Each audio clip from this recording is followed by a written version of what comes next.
চাওক সিহঁতে 100 টকাৰ তেলৰ ভিতৰত 80 টকাৰ তেল দিয়ে। এইটো সিহঁতে এনেকুৱা লুটি আছে আমাৰ। আজি 3-4বাৰ ধৰিলোঁ আমি সিহঁতক মানে বিদেশী মানুহ বুলি আমি এৰি দিলোঁ। আজি আকৌ নেক্সট এনেকুৱা কৰিছে। আমি সিহঁতক বহুত ৰিকুৱেষ্ট কৰিছোঁ এনেকুৱা নকৰিবা। গাঁৱলীয়া এখন ডিপু আমি চবেই চলোঁ, তোমালোকে যে এনেকুৱা কৰা আমিও ক'ত যাম, তোমালোকে ইয়াততো থাকিব নোৱাৰিবা। সিহঁতে নামানে আৰু মালিকটো 1 নম্বৰ বদমাছ। মানে মালিকটো যোনটো মালিকক কেইবাৰো আমি মানে তাক জনাইছোঁ যে আপোনাৰ ডিপুত এনেকুৱা লুণ্ঠন হয়, সি একো নকৰে। সি কয় এনেকুৱা চলি থাকিব। আৰু কেইবাৰ মান এবাৰ নহয় আমি 3-4বাৰ মান ধৰিলোঁ।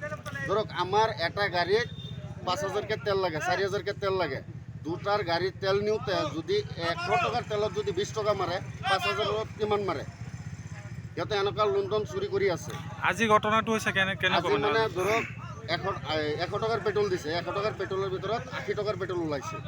মানে বটলত লৈছোঁ, লোৱাৰ পিছত মানে 80 টকাৰ পেট্ৰল ওলাইছে। সেইটোৱে কেছ।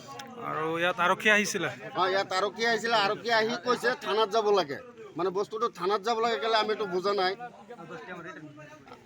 পিছত সিহঁতে কৈ আছে আৰু তোমাক 10 টকাৰকে তেল দি দিম, মানে 50 টকাৰ বটলত আৰু 10 টকাকৈ দি দিব। সেইটো কথা নহয়, মানে আমাৰ এইটো উচিত তদন্ত লাগে আৰু এইখন বস্তু এই ডিপুখন চিল হ'ব লাগে। আৰু মালিকক মাতিলে মালিক নাহে, আৰু মালিক আহিলেও মানে সিহঁতে মেনেজ হৈ যায়। ষ্টাফটো পলাইছে, আপোনালোকে চাওক ইয়াতে সেইটো প্ৰকেজটো লওক। ইয়াত নাই, একো নাই, একদম কৰ্মচাৰীৰ লোকে মেনেজাৰ লোকে পলাইছে। যিকোনো খবৰৰ বাবে যোগাযোগ কৰক 7099017330 লগতে 7099017110 নম্বৰত।